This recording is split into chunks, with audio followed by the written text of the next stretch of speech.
Canadian governments need to remove interprovincial trade barriers on labor, services, and products like alcohol and meat, according to the CFIB. The Canadian Federation of Independent Business says this in its 2023 report on interprovincial cooperation. The association says that 88% of small business owners believe it is crucial for governments to prioritize removing barriers which prevent the flow of goods, services, and labor across provincial and territorial lines. Businesses surveyed also said that they run into restrictions on selling certain food products, such as meat and cheese, across provincial borders.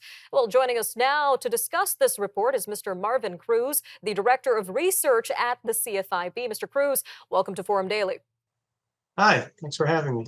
Now, I know a lot of people might know about international trade barriers, but can you give us some more insight into interprovincial trade barriers that Canadian businesses are currently facing? Sure. As you were mentioning, you mentioned the restrictions on the flow of goods, services, and workers across the country. So what we're looking at is essentially the impact this can have on business owners that are looking to expand outside their own province. So there are various examples of that. Some high visibility examples of it would be the restrictions on direct-to-consumer alcohol sales, for example. In Ontario, I would be unable to order Canadian wine or Canadian alcohol products from any other province in the country. Also, there's a restriction on, as you were mentioning, the restriction on the sale of meat and dairy products as well. So one instance there is we do have a member who is a provincially licensed dairy plant, and they would like to expand outside the province. However, they only have a provincial license. So in order to do this, they would need a federal license. Doing that would mean additional costs. And as well, in order to make sure that they are meeting the requirements, they also need to have consultations with experts on this as well. So something like this, for businesses looking to expand and is dealing with something, the aftermath of the pandemic, labor shortages, being able to afford these costs, these additional costs to do something like this, really unaffordable at this point. So those are some of the high visibility areas. And there's also, from the labor side, you also have the lack of recognition of professional licensing and certification, which business owners are telling us is an issue, as well as workers' compensation registration across the provinces is all distinct. So for a business owner looking to expand to other jurisdictions, being aware of all the registration practices is a real problem and a headache for them. And finally, you also have the differences in the OHS rules. So occupational health and safety rules distinct across the country. So while you are, you may meet the requirements here in Ontario, you may not meet the requirements anywhere else. And that really prevents businesses from wanting to expand outward from their own home province. Now, that's quite interesting, sir. So what kind of barriers does this present for economic growth nationally? Yeah, so it's substantial, right? Because when you're looking at it, it creates a disincentive to expand.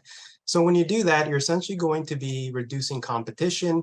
You're going to be affecting consumer choice. You're going to be limiting the availability of supply. And this is all going to pose additional costs to businesses, which can also drive up the costs of commodities and what business owners sell. And that's going to contribute to inflationary pressure, which we're already dealing with at this time. Liberalizing this has been reported at about 4 to 8% annually in GDP and economic prosperity that we could gain if we were to remove all of these barriers. And it's a real asset to be able to do that, especially when you consider this amounts to about 2/3 of what the Canada actually spends on healthcare. So it's quite substantial if we can Quite actually make this happen. Quite substantial indeed, sir. Now, should the onus be put on the federal government to expand these inter-provincial trade barriers, or should or is it only on the provinces to really expand these barriers? Now, I think everybody plays a part in making sure that these barriers are removed. The federal government obviously can take a lead on this, and they have. They've created a new federal action plan that helps to achieve some of this progress on the file. But it's also up to the provinces and territories to be able to work together to make sure that they can at least diminish or reduce the number of barriers that exist or obstacles that business owners are dealing with on this. And just a quick 30 seconds left here, but what does the ideal interprovincial free trade system look like for the CFIB? The CFIB would be looking something at in terms of mutual recognition. So Australia has a similar model. I mean, there's some distinct aspects to it, but we're essentially, provinces recognize the standards, each other's standards. If it's good and if it's good enough for one province, why is it not good enough for the standards in another province? That's essentially what we'll be looking for. All right, sir. Thank you again for your time today. Thank you. We'll be right back.